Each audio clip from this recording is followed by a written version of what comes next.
Ok, donc avant de parler du déroulement général de l'année, je voudrais qu'on revienne rapidement sur la conférence d'accueil.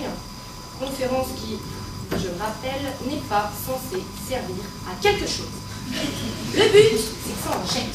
C'est qu'on envoie du gros poule à sa maman. Donc, je veux du vocabulaire Jones. Du on va s'éclater, on va se faire plaisir, ici c'est l'école ou de l'ambiance Pompéi.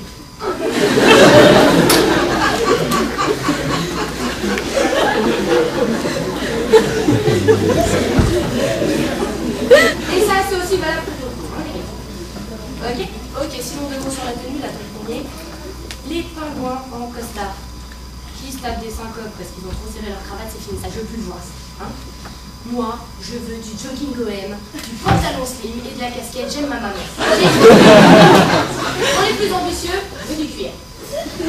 Capiche? Bon. Cours à proprement parler. Il est impensable qu'un cours se déroule 2 fois dans la même. Donc, si ça vous arrive, don't panique. Essayez de changer de salle au dernier moment. Ok? Pareil, si vous arrivez dans une salle qui est déjà prise, c'est pas grave. Engagez le débat avec le prof. N'hésitez pas, je veux de la friction, je veux, voilà, pensez complexité. Pendant vos cours, pareil, essayez de faire quelques faux, de dire 2-3 énormités. Bon, je sais que c'est assez naturel chez la plupart d'entre vous, mais si vous voulez, ça nous permet de conserver le niveau d'écoute de nos étudiants. Et je dirais même plus, la créativité et même la proactivité de certains qui proposent quand même des slides de correction. Des proactes, pardon, de correction de vos slides, ça passe bien dans ce sens. Tant que j'y pense, Gérard, je l'ai trouvé génial. Ton cours que tu as fait dans un cahier sur le développement des marchés. Génial. Pour Gérard, Pompéi. Sinon, well done. C'est bon, j'ai enfin eu mon rendez-vous avec les RTM pour qu'ils réduisent la fréquence du bus 21. Promiscuité oblige. Et en plus, c'est quasiment le seul contact qu'ils ont avec les pauvres, enfin avec les jeunes de la fac.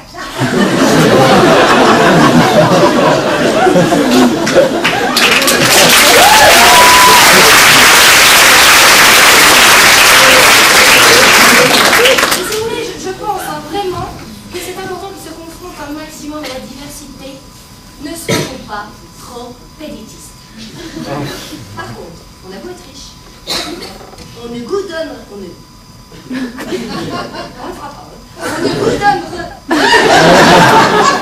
goudronnera pas le petit chemin qui monte derrière l'école. Non, parce que si vous voulez, là, les talons aiguilles, là, dans la terre, on les transforme en la racotte. Et après ça, développer le commerce de la lampe halogène au fin fond de l'Afrique à pied et sans eau, mais grâce à nous, ça sera the finger in the nose. Hein? Bon, pareil, oui, Aline, hein, quoi, des partiels, oui, j'allais dire, merci. Bon.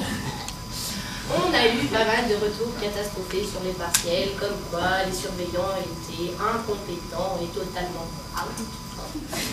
J'ai moi-même, hein, en ce qui me concerne personnellement, et de manière individuellement objective, été très rigoureux sur le choix des surveillants. La plupart ne sont pas français, ne connaissent rien au fonctionnement des examens, et encore moins à la matière qu'ils surveillent. Et ça, dans un souci bien particulier, je ne fais pas ça gratos, non.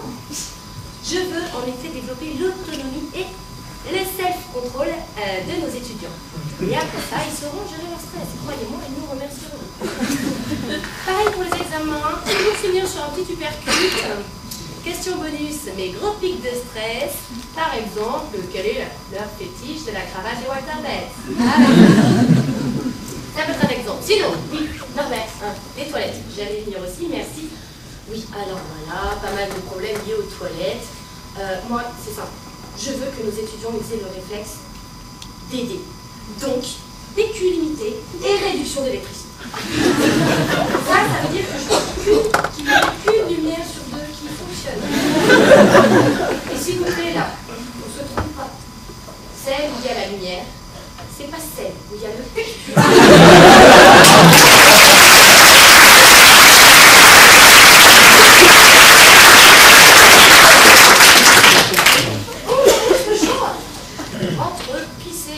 Dans le noir, ou pisser la lumière allumée dans le risque de se retrouver franchement dans la merde.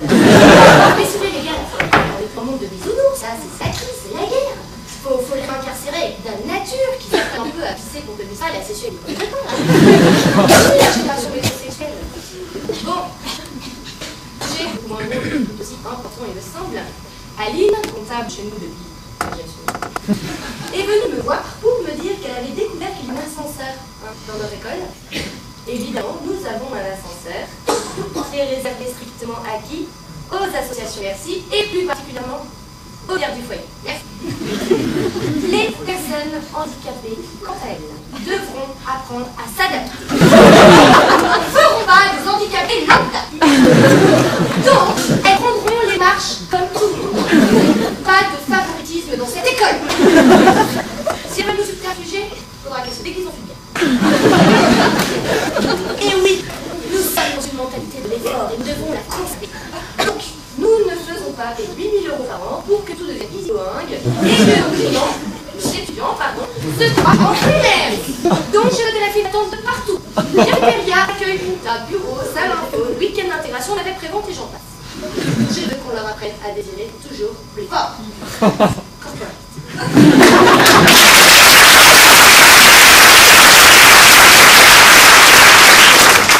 Dernier point, last but not least. Montrez-leur que nous sommes une équipe jeune et aware. Les Facebook, MSN et autres jeux en ligne doivent être considérés comme un atout majeur de leur développement personnel. Non, Evelyne, je ne parlais pas des ciseaux, merci de suite. En effet, nos étudiants nous montrent qu'ils peuvent être totalement passionnés par nos cours, totalement, tout en chattant avec 4 personnes différentes. Nous avons vraiment recruté la crème des crèmes. Et pour finir cette réunion, et pour rester dans le mood, comme diraient les jeunes, je finirai en 3 mots.